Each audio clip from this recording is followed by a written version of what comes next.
I know I like to play it safe when I create trade proposals, but you know what? Let's go off the rails a little bit.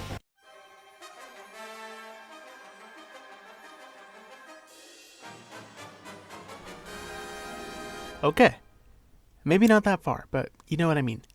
With that being said, here's a trade that I think could have seismic effects on the NL wildcard race. This trade is going to feature three teams: the San Diego Padres, the Atlanta Braves, and the Chicago White Sox. I have the San Diego Padres acquiring left-handed pitcher Garrett Crochet, right-hander Chris Flexen, and left-handed pitcher Adam Shoemaker, while the Braves will acquire outfielder Tommy Pham, starting pitcher Eric Fetty, and right-hander Sean Reynolds, while the White Sox are going to get a glut of prospects including right-hander Adam Mazur, infielder Graham Pauley, left-handed pitcher Austin Krob, infielder Marcos Castañon, right-hander Cade Kuehler, infielder David McCabe, infielder Gerardo Quintero, and that's it. So, let's get started. How does this work? San Diego gets that big rotation arm they've been looking for on the trade market, while the Braves not only acquire an everyday outfielder to play in left field, they will also get a starter to help them in the playoff stretch to get to the playoffs and ease the pressure on some of their young pitching prospects who are just making their debuts. Starting with what the Padres will acquire, Garrett Crochet has been a flat-out monster for the White Sox this season, pitching to a 3.02 ERA in 18 starts and 102 innings, averaging 5 2/3 innings a start. Crochet has been arguably the best strikeout pitcher in the big leagues this entire season, striking out 35.3% of opponents and walking a measly 5%.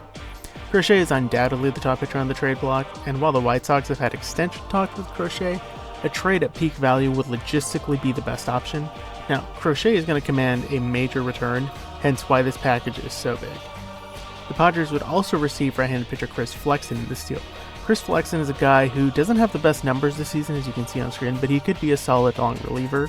In relief this year, he has a 1.42 ERA, and while his off-speed pitches and sinker have been above average movement, above average run value. The only issue with Flexen is his four-seam fastball has been one of the worst pitches in baseball this year, and that's saying that it was an improvement over last year's form. With that being said, if the Padres can find a way to help Flexen fix his four-seamer, he could be the sort of low-cost, long relief arm that not only becomes a cold hero in San Diego, that could also help the Padres get to October. The last piece in this deal for San Diego is left-hander Adam Shoemaker, who would be coming over from Atlanta. The young left-hander has shown above-average strikeout potential in his young career, with 168 strikeouts and 153 2/3 professional innings. However, he has struggled with command in the minors, walking nearly 7 batters per 9. This season at A-ball, he's allowed a 239 batting average against and a .64 home runs per 9, despite an above-average 350 batting average on balls in play. Shoemaker could be a good depth piece for the Friars at A-ball, considering most of the Padres' top left-handed pitching prospects are currently being stretched out as starters. As for the Atlanta Braves, the Braves will be receiving valuable corner outfield bat in Tommy Pham to start the deal. The 36-year-old Pham has performed admirably on a White Sox team that has struggled mightily this season. Pham has a 104 OPS+, 4 homers, and a .343 on-base percentage, arguably being their best hitter this whole season. Pham has also posted the lowest strikeout rate of his career at 19.3% while walking at a 10.3% clip. While Tommy Pham isn't the best defensive outfielder at this stage in his career, he's still a serviceable left fielder who could be a good spark for the Braves' already potent lineup. Tommy Pham is the kind of guy you can lead off against left-handed pitchers and provide more RBI opportunities for your big poppers, as well as ease some of the pressure on Jared Kelenic, who's been playing center field this season. Atlanta would not only be receiving Tommy Pham, but they'd also be getting the rotation help that they've not been shy about seeking. Someone like Eric Fetty feels like a very Alex Anthopoulos move. Atlanta doesn't need an ace right now. They have Max Fried and Chris Sale. However, with Reynaldo Lopez only usually seeing lineups 2 times, and Charlie Morton showing inconsistency in his age 40 season, an arm like Fetty could be a significant add, if not just in name value, but in what he brings to the table. Fetty is averaging almost 6 innings a start on a White Sox team that is 30th in outs above average, and he isn't an arm that's going to have an innings limit, as he's been a starter his entire career. Fetty's counting stats include a 3.23 ERA and a 3.48 expected ERA, with a 1.14 FIP and 22% strikeout rate against a low 6.1 walk rate. I will admit Eric Fetty isn't necessarily the sexiest of names on the market, but he's probably going to be the best value acquisition at the deadline in terms of what you're giving up and what you would be getting production-wise. Acquiring Fetty also means he's here next season, which is valuable for the Braves because A, Max Fried is a free agent, and B, you don't want to rush your arms in AJ Smith-Shawver, Spencer Schwellenbach, and Hurston Waldrop. The final piece going to Atlanta would be right-hander Sean Reynolds from the Padres. The 6'8" right-hander was acquired by San Diego in the Garrett Cooper deal last deadline, and while he's not yet appeared in a big league game for the Padres, he is on the 40-man roster. Reynolds could be an optionable depth piece for the Atlanta Braves, who really lack an optionable right-hander that they could just be like, okay, we need someone to give us long relief. Here you go, come on up, okay, we'll send you down. It's usually been guys who they just DFA right after. While Reynolds has only been pitching for about 3 seasons, he's shown high strikeout potential in the minors, sporting an 11.6 strikeouts per 9 in AAA this season. The White Sox are going to be acquiring an absolute bonanza of prospects in this deal. The first piece in the deal is going to be Padres number 5 pitcher Adam Mazur. The right-hander hasn't been particularly effective at the major league level this season.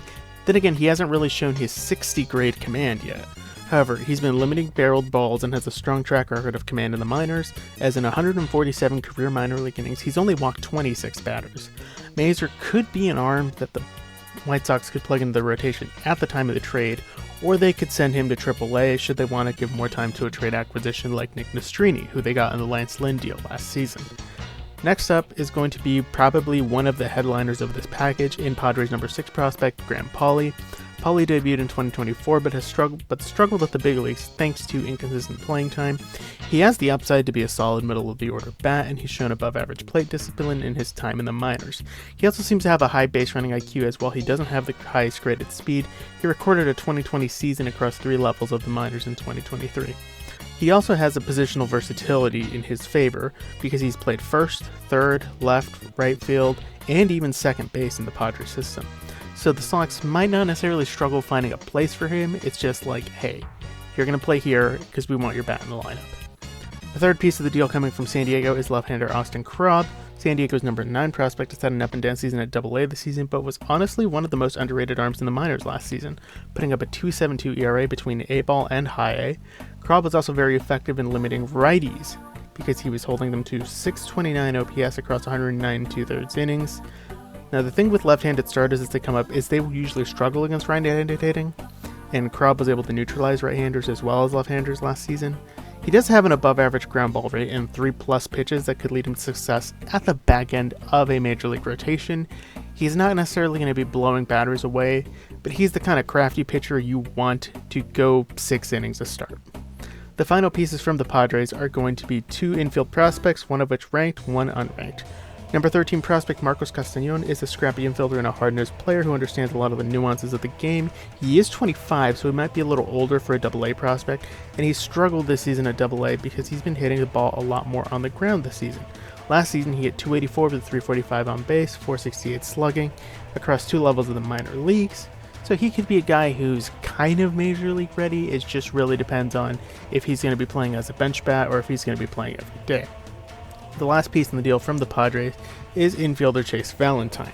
The 22-year-old has played this season at A-ball and just got called up to high A the week I'm making this video after signing out of JUCO in 2022. And he's shown steady improvement in his eye at the plate this season, continuing trends from last season. He's one of these guys who's going to hit around 240, but he's going to get on base around a 370, 380 clip. He is still a few years away and he does have positional versatility.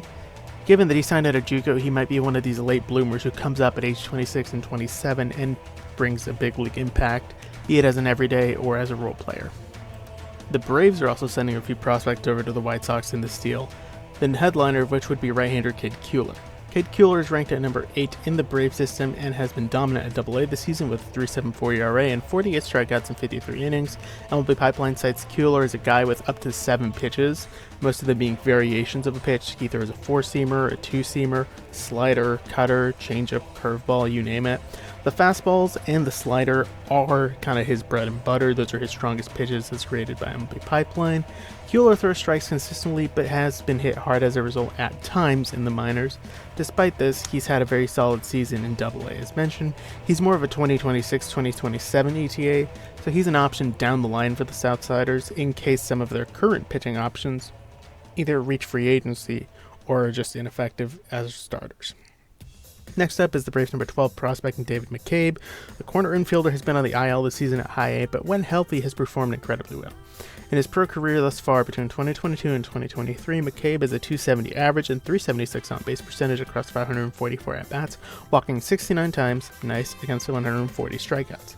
McCabe is also a switch hitter that profiles best as a first baseman, so he could be yet another corner infield answer for the White Sox. They don't really have that guy in their system for the corner infield, as most of the top prospects are either pitchers or shortstops, unless your name is Edgar Cuero, who's more of a catcher.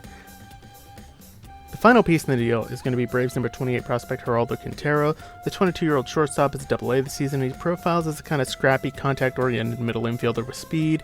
I wouldn't say he's a D. Gordon comp, because D. Gordon's speed is just generational, but Quintero has swiped 28 bags in 66 games this season, and while he's been something of a slow climber as he was an international signing back in 2018-19, his speed and 50-grade hit tool could see him reach the bigs by late 2025, early 2026.